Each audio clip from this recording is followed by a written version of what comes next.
Y'all really like it when we react to Saber Spark. Sheesh.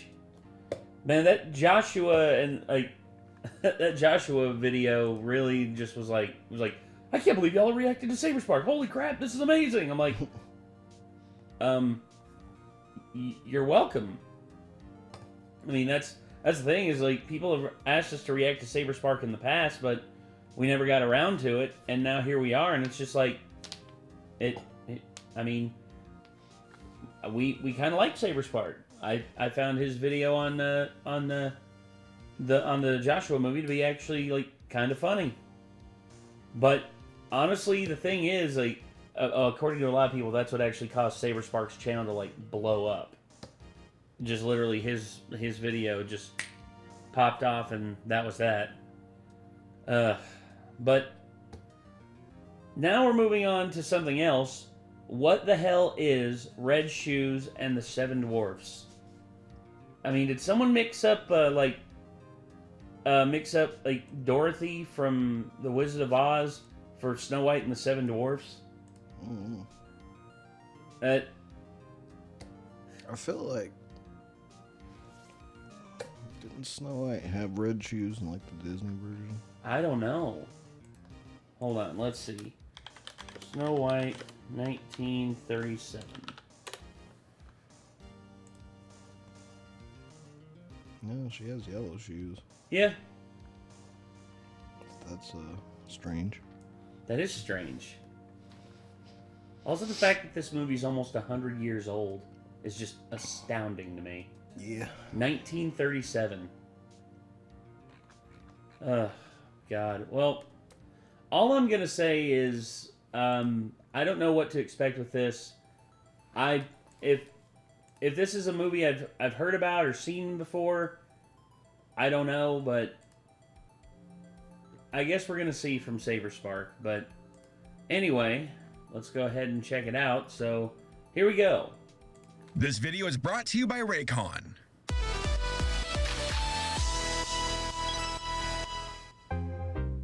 Back in 2017, there was some drama. I know, drama on the internet? This never happens. Well, guess what? It did.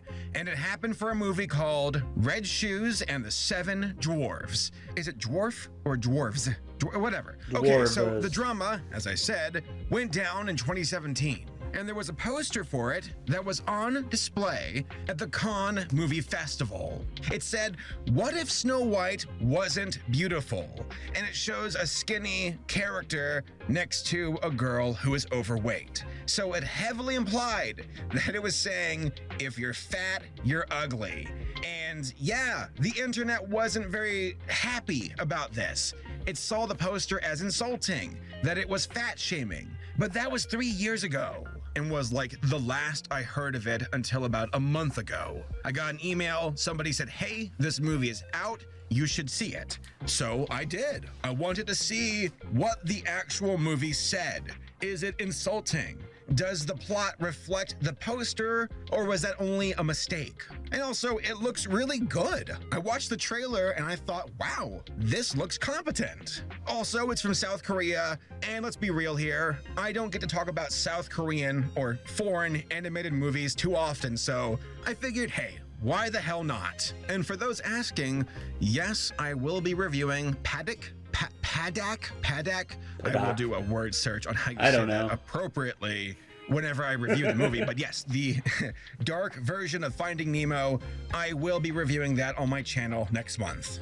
That movie looks very, very grim, and I can't wait to see it. But for now, let's talk about Red Shoes. All right, so who's behind this film? As I said, it's from South Korea, and it was done by a studio called Locus Creative Studios. The main director is Sung Ho Hung, and I don't know much about him. It says here that he's known for something called Egg Cola, A Miracle in the Desert, which I've not seen. Looks interesting, I'll have to check it out. But yeah, this was like the premiere film for Locus. A big step into the world spotlight to say, hey, we can make animated cinematic movies, check it out. They just had the unfortunate luck of having awful marketing. Because the movie was planned, I believe, to be released in 2017. But when this poster was revealed to promote the movie, it was a disaster. Like, the internet turned on this film. Yeah, I can honestly... Here's the thing, the marketing doesn't do it any favors.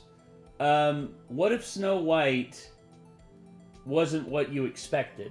Like, that's what I would have said instead. What if Snow White wasn't who you expected?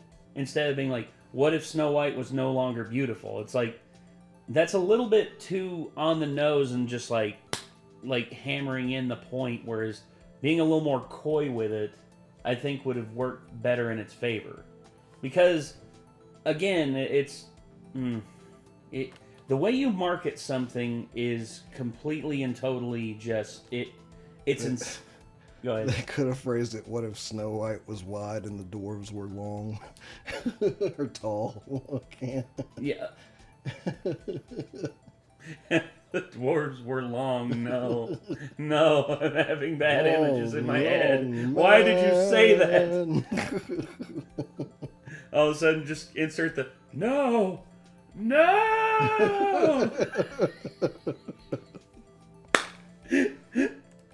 They were saying, this is body shaming.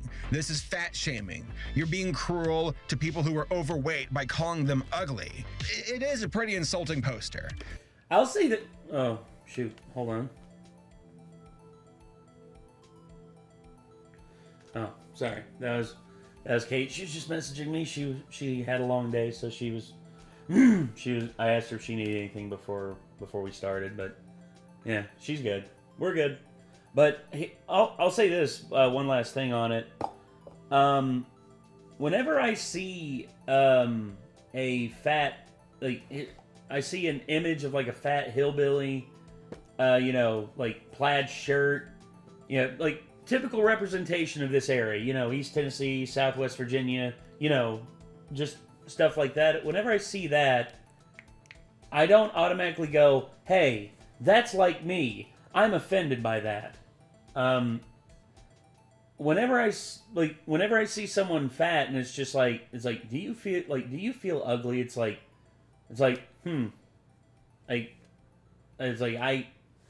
I guess maybe it's just because I've got thick skin about it and because I was mocked my entire life. I don't know. I mean, I've just never really gotten into the thing where it's just like, I attribute like marketing as an attack on me.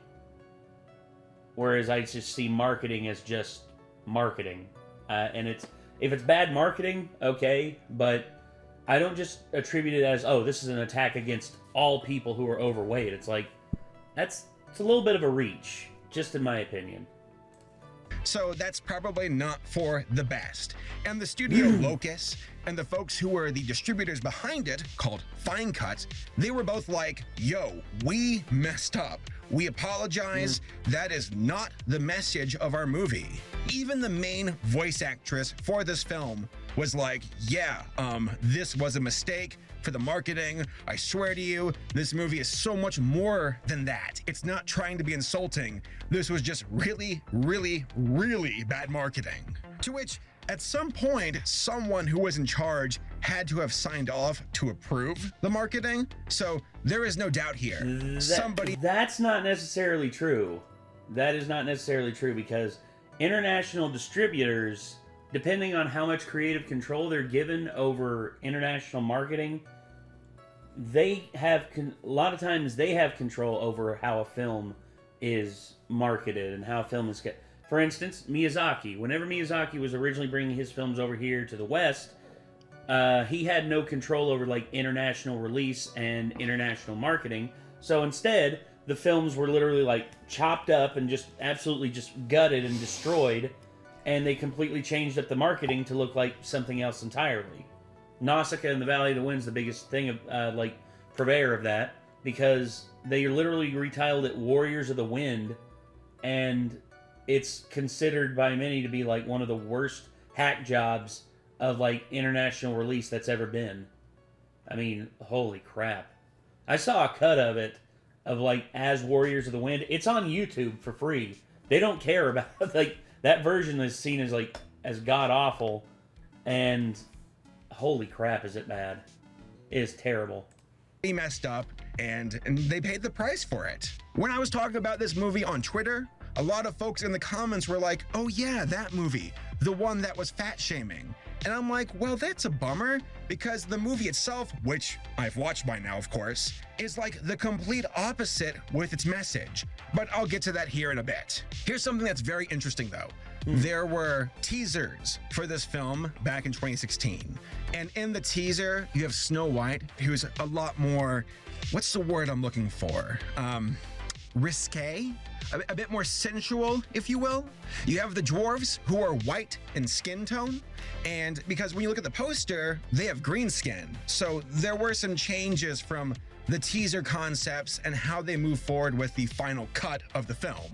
I looked up to see what the original premise was about, and it says that in the movie, the dwarves are actually handsome knights who have been placed under a spell. To lift the curse, they must recover a pair of magical red shoes that are being worn by a woman who has put on a few extra pounds. Yes, again, I really think that the original concept, they looked back at it and said, we need to change this. So hey, maybe the original movie was a lot more insensitive initially. And then when they saw the marketing, the backlash to the marketing, they said, okay, scrap the original idea, we've got to change it. Now, I'm just speculating, I don't know what the original idea was, because maybe the original idea was something a lot more sensitive. But I think the backlash was enough for them to go, we will never touch this idea, if that was their original, objective. Once more, it is disappointing how damaging this marketing was for the film, because a lot of folks didn't see it or didn't care to see it. They saw it as just something that was not worth their time and that had bad press. And again, the distributors, the studio, they were backpedaling hard to make up for the marketing. But at that point, I feel like the damage was done and that the only way they could really clear their name is for folks to hopefully watch the film and see it for what it's worth, which was what I wanted to do and is what I want to relay over to you all. Because guess what? This movie is much, much, much better, both in visuals and tone and story, than what the marketing leads you on to believe. It's kind of cool because when I saw this film, I thought, wow, this looks a lot like Frozen, and it's because one of the designers for the characters for Frozen worked on this movie. You also have Tony Bancroft, who worked on this film. He's also a previous Disney animator. I believe he did Pumbaa for The Lion King. So you got some real talent who worked on this film. So it's, again, disappointing that the marketing punched this film in the gut when it could have had a much more successful release. That being said, as far as the release goes, it hasn't been officially released in the US yet. It's been done in Germany, a bunch of other countries across the world, but the US, no, not here. And I don't know if it ever will. Probably not now, considering the circumstances of the current time that we live in for the world. Maybe it might be picked up by a streaming site. Who knows? But that all being said, yes, the film cost $12 million to make. It only made around half back at the moment, so kind of not a success, and that's Probably a bummer. Because America's the place that freaks out about everything and gets super offended by it. Now they're like, well, we can't market it in America anymore. Everybody will just get mad and protest if we do. Well, here's the thing with it is I would have still released it on a certain level. Wait a couple, during the second, whenever they had finished it up and they were ready to release it, I would have released it in the States. And I was going to say $12 million at the box office with a decent, I would say a $20 million marketing budget, you could easily make back, if it hits enough, maybe $30-40 million. They could have made their money back. They should disguise the marketing for it this time around before they release it in the U.S. Change the name, like obscure like the character reveals and stuff and put out like a really mysterious but enticing like fantasy looking trailer. Mm-hmm. And then everybody will show up and be like, wait a minute. Is this that thing that I was mad about? Damn it. I already paid for it. Well, here's the thing. It's like, pretty good, actually. You know what the shitty thing is like, people are so quick to judge something and then never give it a second chance. I'm all for second chances. All right? I am all for second chances. And here's the thing with it is not a lot of people out there are willing to do that. A lot of people are just like, yeah, I made up my mind on it and that's it. I don't care what anyone says. That's it. And it's like, how close-minded of you. You know, you speak of openness and being understanding and being compassionate, yet you're the one who's acting very close-minded right now. I'm just saying. Yep, it's me, Red Shoes. So, what is the movie about? A quick synopsis. I'll try to keep this brief. So this film is of course, fairy tale story. You've got Snow White, you got the dwarves, but this film has its own take on this story, on the original fairy tale. That's even part of like some of the other marketing where it's like, what if the dwarves were like this? And what if Snow White was like this? Except this kind of marketing is not the one where it was fat shaming. But yeah, the premise is about Snow White. She's overweight. Her father remarried to this one witch, and this witch has a tree which can grow fruit, apples. And the apples will turn into shoes, and these shoes can provide immortality and eternal youth. And the tree, though, wasn't cooperating with the mother, and Red Shoes, that's her nickname, but Snow White's her actual name, is walking past the tree one night when she was investigating her father's office, because again, the father's missing. And while she's in the office, she sees the tree, she grabs the shoes, she escapes the castle, and her mother who is evil, she's the villain, is like, we must find those shoes and find whoever took them, because she didn't know that Snow White, her daughter-in-law, her stepdaughter, that's the right word, took the shoes. Regina? No! My shoes! We're also introduced to the 7 dwarves, who were actually not dwarves initially. They were just humans with superpowers. They were like the defenders of the kingdom. They were called like the Super 7. And one day they attacked a witch because they thought like, oh, it's a princess. No, it's a witch. Witches are evil. So they attacked the witch. The witch turned them into dwarves. It's a kind of a cool curse, actually. The way the curse works. Well, you see, and that's actually a pretty original take on that. It's just like these dudes basically did their job, and because of like their misunderstanding, or maybe they could be prejudiced in the beginning, and then over time they learn like, hey, we acted wrong. We need to be better. That could be a good lesson. That's a good lesson to teach kids. Just like prejudice is wrong. Like judging somebody before you know them and acting out before you actually know this person is not the right thing to do. Works is whenever another human looks at you, you turn into a dwarf. So when they're by themselves, they transform back to their original self. But when they're around like other people or their friends or out in public, they come across as a dwarf. That's kind of cool. There's even some bits in the film where they have some like comedy routines of like the frustrations of being tall, then short, then tall, then short. Ah, there it is. Merlin, have you seen my cookbook? Have you checked in the kitchen? The main character for the dwarfs is Merlin. Yes, Merlin, that's the name they decided to go with. And Merlin here is driven to get back to his original self because he was handsome. He wants to be back to his beautiful original body so he can be back in the public eye. His beauty is very, as you could guess, surface level. Getting a kiss was never a problem with this face. The dwarves run into Red Shoes. They say, oh wow, she's beautiful. They don't know she's under a curse or spell. So they're like, hey, if we help her out with helping her find her father, maybe she'll kiss one of us and it will break the curse. Because that's the only way their curse for the dwarves could be lifted, is if they kiss the most beautiful woman in the kingdom. And the only way to break the curse is to get a kiss from the most beautiful woman in the world. Are you kidding me?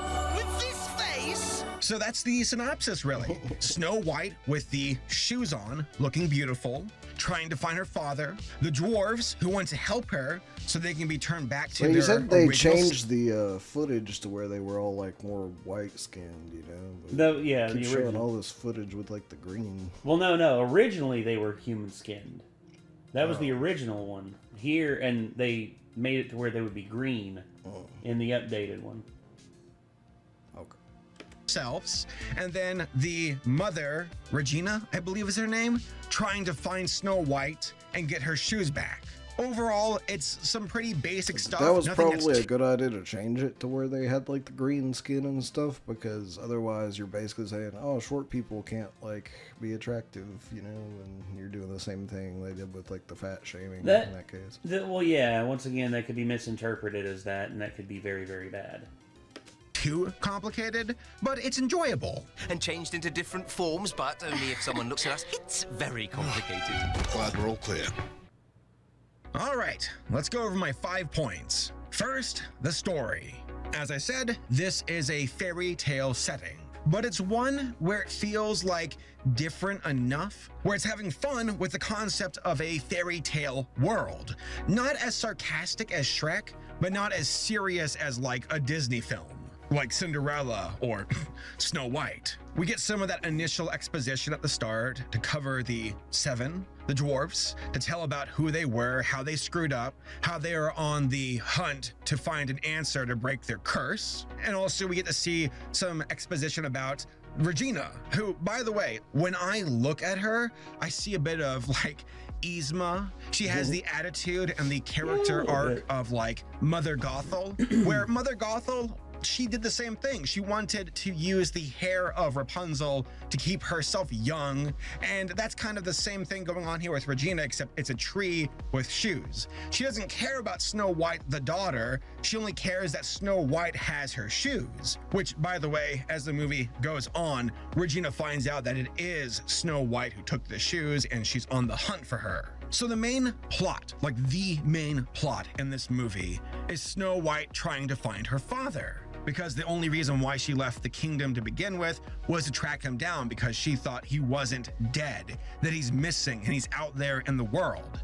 But here's the problem. She's getting help from these dwarves, and she thinks that the only reason why they are helping her is because she looks beautiful, which, hey, that's kind of the case. See, they don't know that Snow White is actually overweight. And there are parts in this movie where you have people treat Snow White differently because she's not traditionally hot. And I like that. I like that they're like, there's a reason why Snow White is hiding in these shoes, and she hesitates to actually reveal herself. Because Snow White as a character, I like this so much. Snow White likes who she is. She likes her original body. She just knows that she gets treated differently because she's not traditionally beautiful. So you have someone who likes their inner beauty, but is stuck in a body where she looks beautiful to the mainstream audiences. But then you have these dwarves who, like Merlin, he's internally not beautiful. He has a very small ego. He's very fragile. He wants to be big and strong and his handsome self all over again. So it's kind of a reverse situation. This girl is in a body that's hot, but her inner body, her original self, isn't mainstream hot. Then you have Merlin, who is stuck in a small body where he thinks he looks ugly and he wants to be outside of it. So he doesn't love who he is. He loves his skin, he loves his body, but not really himself. So I like that dynamic. That's a nice twist.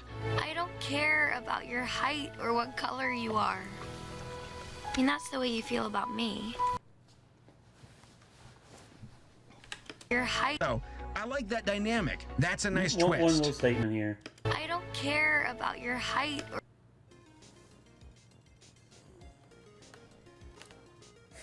I would make like the, you know, the 6-foot dude meme, but it's an old tired meme at this point.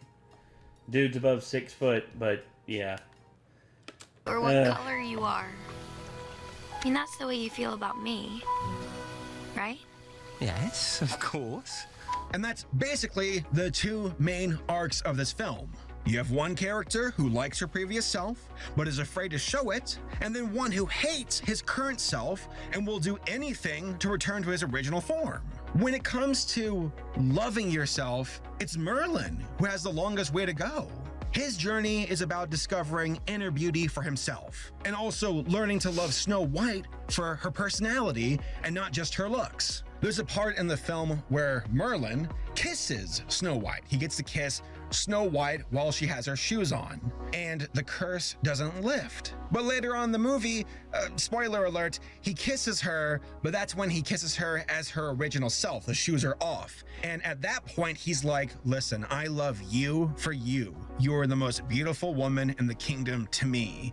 And that's what lifts the curse. Kind of a bit of a, like, okay, this feels like Beauty and the Beast at the end, where Belle's like kissing Beast. I don't think she kisses Beast, but she cries over his body because he finally discovers true love. I get the same energy at the end of Red Shoes, but it's great because you see both characters end up loving themselves for good, wholesome, valid reasons, and not just exterior beauty, but instead inner beauty. And once more, the irony that this movie has such a beautiful, healthy message compared to the marketing. This marketing did the movie so dirty.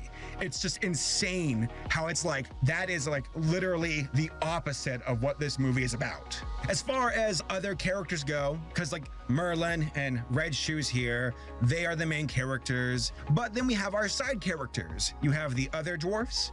It's kind of funny. It's like a D&D campaign where you have like the warrior, you've got the tech guys, you got like the paladin. Because again, these guys were previously superheroes for the world, and now they're little dwarves, but they're still like trying to fight for justice. They were fun. None of them really knocked my socks off where it's like, wow, these characters are so wonderful and hilarious and great. It was like, they're good enough, whatever. You took your shot, you get slapped. May I remind you that this is the closest thing to a kiss anyone's had since the curse.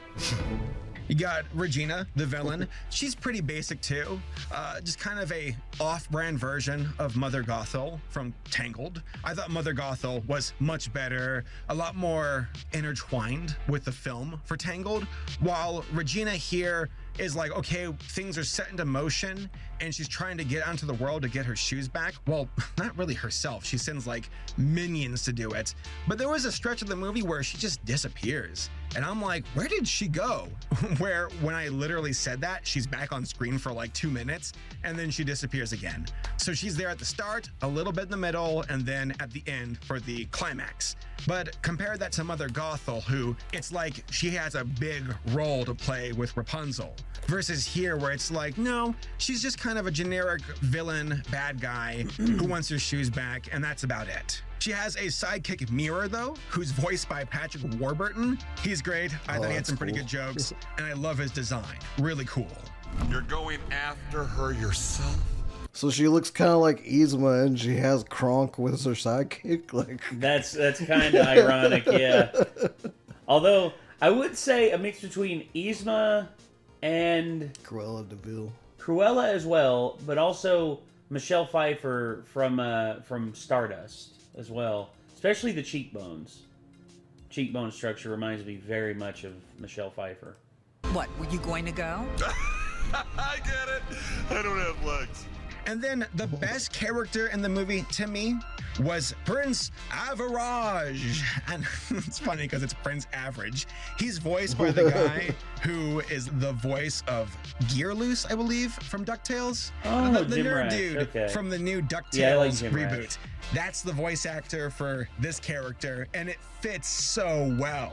They did a great job casting this whiny version of a prince. This guy reminds me more of like a more pathetic, spineless version of Lord Farquaad, where it's like, I would say I would have gone as far as to say Prince Charming from the second and third Shrek movies. I want things my way. Just knocks it out of the park. I love it. Fear not, loyal hag. I Prince of Rost shall find this fugitive and make her pay for her crimes by making her attend my birthday party. And of course, like when it comes to themes and subtext, and I've been saying this throughout the entire video, it's about inner beauty. That's what this movie's about. It's about loving who you are on the inside. And you have Snow White, who loves who she is, but is stuck in a predicament where she really can't reveal that if she wants to get help to find her father. But along the journey, she's trying to help Merlin love himself, to realize it's not how you look on the outside, but who you love on the inside. And in that regard, I thought the movie was satisfying. Where the main course is, it was great. If I'd given up their magic, you wouldn't have helped me find my father, would you? Would you?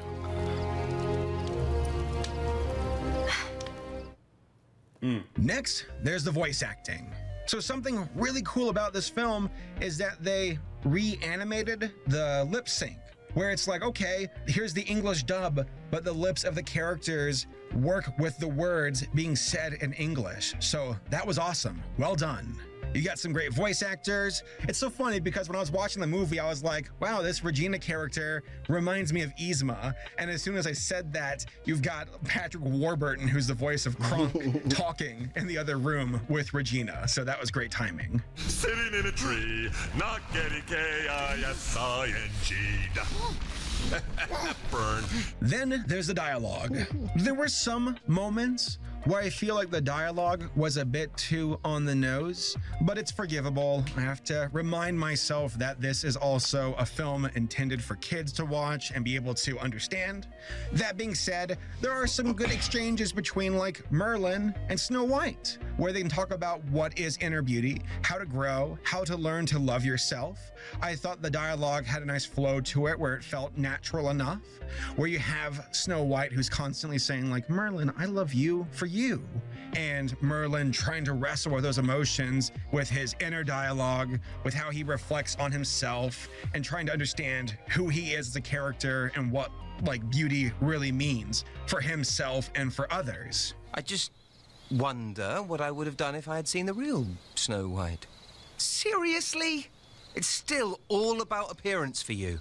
No, not exactly. Next, there's the editing. I liked it. My only complaint is that there are scenes where the music feels out of place. You've got these pop star songs, and I'm like, nah, I was kind of hoping for something a bit more original that would fit better with the scenes. And it seems that like these songs would just come out of nowhere and just take me out of the movie. But it's forgivable. It's probably something where the producers were like, let's put some popular songs in this movie for the kids watching it who will like it. But for me, watching it, I was like, I don't really care for the songs. There weren't any songs in the film where I was like, wow, that was amazing, compared to things like Tangled or Frozen or whatever. Thank you. This is the start of something so Yeah, that's a bit too heavy with it I don't there. like that very much. No.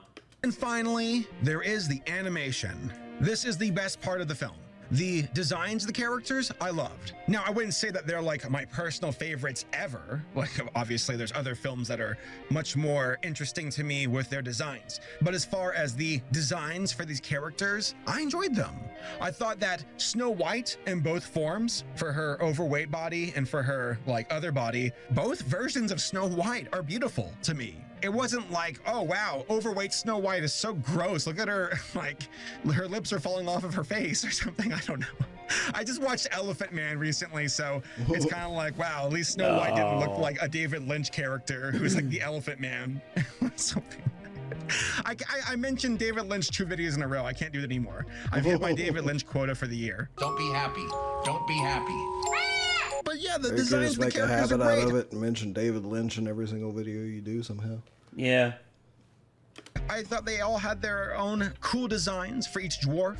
I like that they look different enough, how the looks of their bodies fit their personalities. You get the kind of a meathead sword guy who is more emotional and like, yeah, I'm handsome, look how strong I am.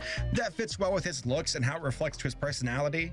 You've got like the handsome boy with the cloak who's like the French dude. To me, a good design elevates, of course, the character and can work really well off of each other with their expression mountains with their eyes, their body language. So in that regard, with the designs of the characters, very well done, and I like them a lot. Though I gotta say that, like, for Snow White and her like magic body, she looks a lot like a K-pop singer. I look at this and I'm like, I've seen your fan cams before.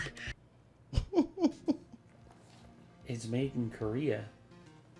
Yeah. I mean, hate to say it, but it shows. They're probably basing it off of like their personal like ideal of like the highest attainable beauty, which is usually K-pop people. Yeah. So. Because I've been spammed them, just fan cams every day, all the time. God save me.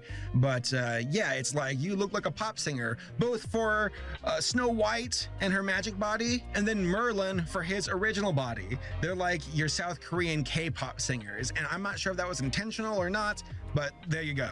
And also the hair effects for Snow White, just wow. To see her hair flow in the wind and move with her body with the movement, just wonderful. Well done. Yeah. That's incredibly impressive for 3D animation. Especially for $12 million. Keep in mind, this movie was made for $12 million. That is... okay, if Pixar would have made this, the budget would have exceeded at least $50 million. Easily. It's because of, like, work standards, and also not only that, but also inflation here stateside is just ridiculous. Whereas in Korea, they actually have a pretty good handle on their inflation. Now, when it comes to the actual animation, like the movement of the characters, that was well done. And there were some action scenes where I was like, wow, this is wonderful. Like, there's some good flow and movement with the action choreography, with fights and duels. Now, there were a few moments where I noticed where the animation chugged a bit, but it's like barely noticeable compared to like the main course of the action where you have like Merlin fighting monsters or dueling or whatever. So the action, like 95% of it throughout the film, super well done. Oh, and the backgrounds and the setting, these cinematic shots and how they framed them, with like Merlin walking with Snow White, or when they reveal a new setting. Like, this movie did a really fantastic job of world building, where it's like, yes, this is a fairy tale world. We know that we're relying on old sources to do this, but we also will make something fresh and different with our own take on it, with castles, with settings, with the landscape, with mountains and water and lakes and whatnot. Just so beautiful. And it also goes for like the wildlife. You got like these wooden rabbit characters and bears. That was unique too. I like that. The textures were great. The particle effects were great. You've got like this scene where like Merlin's running around a field of flowers and the flower petals are lifting off the ground. That looked wonderful. You've got scenes where they're in a dusty old house and you see the lighting shooting through the particle effects. That's another layer of like quality to this film, where they know their craft, how to do proper animation, designs, lighting, particles. Just, it's such a well-made movie visually. And again, it makes me so upset, where I'm like, curse this marketing. That poster did so much damage to a film that truly was well made. I'm already kind of like revealing my final thoughts about this movie, as you all can see throughout this entire video. I'm like, it's good, it's good, it's good, because it is good. I'm just so bummed out that a film that had so much potential was just completely washed out by one stupid poster. Whatever, I'll get more to that here in the conclusion of the video. I couldn't be any more unpopular. Let's talk about improving the film. Would I change anything? The marketing. The main thing being that I feel like the movie at the start moved too quickly. Because you have Snow White here, who gets the shoes very quickly. She's like, wow, there's her overweight body for like a minute, and then bam, she turns into her magical self. I would have liked it if there was more time to flesh out the relationship between her and her stepmother, Regina, where it's like, okay, here's a morning routine. There's a reason why she's searching for her father. Outside of just loving him, she's also like, I hate my stepmother, or I don't like her. My father's out there. I know Regina's behind it. I'm gonna keep searching. I know about Regina's shoes, because like when Snow White got the shoes, It was like, why'd you put them on? There was a magical apple, and there's even like a bit of exposition from her father saying the apples are to blame. Apples, the most suspicious of fruits. Then Snow White's. Well, I hate to get biblical, but it ties back into the fruit from the tree of knowledge has always been described and shown as an apple, a pomum, if you will.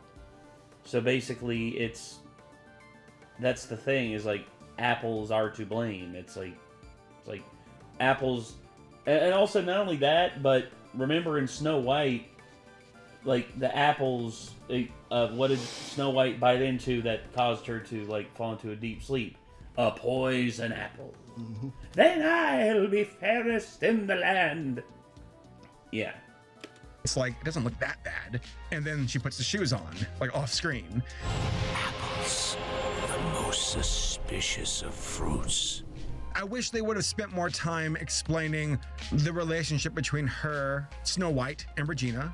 Having like more time of Snow White in her overweight body, maybe being looked down upon by the staff of the castle because she's overweight, really solidifying why she needs to hide herself. Because when she's hanging out with the Seven to help find her father, she's like, I can't reveal myself because people won't treat me the same. And throughout the movie, they start to drill more into that, but I wish they would have set that tone earlier on in the film. Like, no, like there's a reason, a big reason, why Snow White hides behind these shoes. Of course she's a princess. How could she be so beautiful if she weren't? Obviously. And as I said before, Regina to me felt kind of flat. I thought she was just like, I'm the antagonist and that's it. I'm here to chase Snow White, and she had some fun dialogue, some funny one-liners with her joke. She reminds me, of course, of Mother Gothel with like her character, with her being this evil stepmother, trying to find eternal youth. But Mother Goth. I would have also, I would have added more backstory to the stepmother.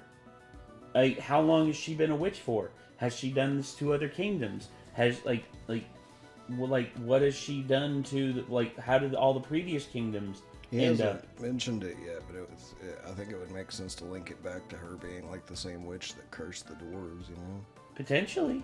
I mean, that could actually be something that could be something that could tie into it. And here's the thing. I think, what if the curse was broken towards the end, and then like right as it was broken, she comes in and sees that it's been broken, and it's just like, oh, you're tall again? Well, I'll fix that. You know, and then he's like, oh, come on. He's like, I just got it back. But also, not only that, but I think having it a mystery as to why they were, they were cursed.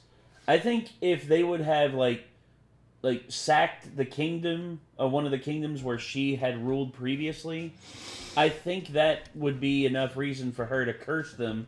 Basically, she would lure them into a trap, curse them, and then she would flee. And then they would be too caught up the fact that they'd been cursed to actually chase after her, and they still would know. And here's the thing: I think attaching a prophecy onto the reason why you are the way you are, it's like, in order to break the curse, you must kiss the most beautiful woman in the kingdom. It's like, instead, I would have left that up to basically, they don't know that, and they literally have to go through their lives thinking, I'm gonna be like this forever. I think that'd be more tragic for them. And then not only that, but whenever she does wind up kissing him, and it does break the curse, you could have the witch come in and just be like, oh, you figured it out. Well, good for you. Too bad I can just hit you again. And then curse them again, like you were talking about. There's multiple ways you could do it to flesh out her character, give her more fun lines, and add a little bit more comedy, but I don't know. Gothel, to me, had a lot more reason and better, the way they developed her character and how she wrapped Rapunzel around her finger. That was very well done. Versus here, where it's like, I don't think Regina and Snow White even really talked at all throughout the entire film. So there's a bit of a distance between them, and I wish they would have closed that gap to give us more reason why Snow White really dislikes her stepmother. So yes, the movie has its problems, and there are ways where you can tighten up the story and the pacing just a bit. But overall, my criticisms for this movie aren't that many. So when it comes to like placing this movie compared to like Pixar films or DreamWorks, I'd say it's like in the low B range. Like I give it an 80, where it's like, okay, the story, it suffices, it's got its fun moments, it's not perfect, visuals, competent, well done, well made. Just give me a bit more oomph next time. Like I feel like y'all are getting there, and that there's talent and potential here that can be unleashed in the future. It's a damn shame that the marketing cursed this film and that it might have scared off folks from watching it. But like, take it from me, this movie is like the opposite of this poster. It's good, I recommend it, check it out. Once again, a big shout out to this video's sponsor, Raycon Earbuds. Legit, I had my doubts about earbuds, but Raycon totally won me over. I use them all the time, while doing chores around the house, working on videos, going for walks, just every single day. And let me tell ya, it's nice not having a wire constantly getting tangled up in me all the time. I also appreciate how stylish they look, and they fit well in my ears too. They also come with earbud adjustments to get a fit that's perfect for you. There's also a recharging case that is very potent and can get— Oh god. Just I feel like I have to mention this. I retweeted this on like me twerking across the floor, and dear God. That's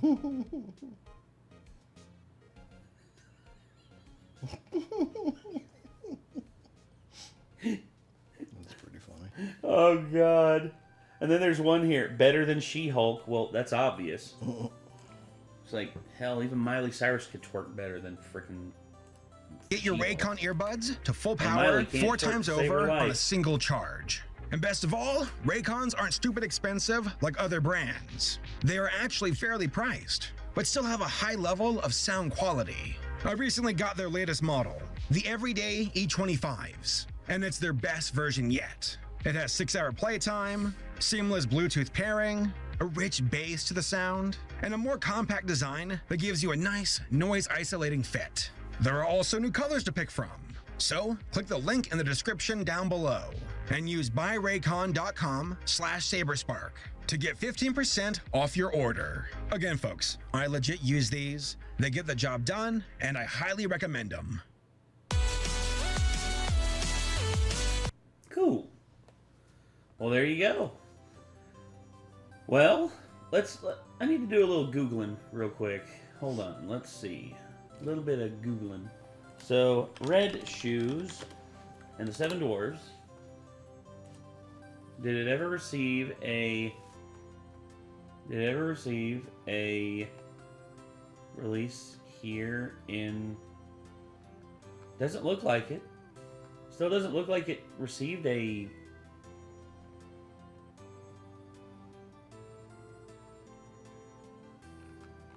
I don't know. That's... Oh, Gina Gershon. Okay. Gina Gershon voiced Queen Regina. I did not know that. Nolan North? Hell yeah.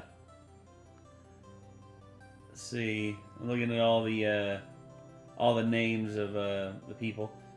Oh, Sam Claflin, aka Finnick from the Hunger Games movies. Patrick Warburton, which just gotta tell you real quick, I need to go make my spinach puffs. Squeak, squeaker, squeaking, squeak, squeak. Oh god. Alright, so ladies and gentlemen, I don't know what else to say about this other than shitty that it wound up getting just swept under the rug, and also having a pretty good cast, especially for like 2019. You know, Chloe Grace Moretz, Sam Claflin, Gina Gershon, Patrick Warburton. I mean, good. Like overall, this could have made money. This could have made money here stateside, and they probably could have got their money back, if not for a horrible marketing campaign. Well, either way. Anyway, I think that's going to do it. So until next time, I'm Nate. I'm Nick. Y'all be good people. Be sure to check out more Saber Spark. And we'll see you in the next one. Peace.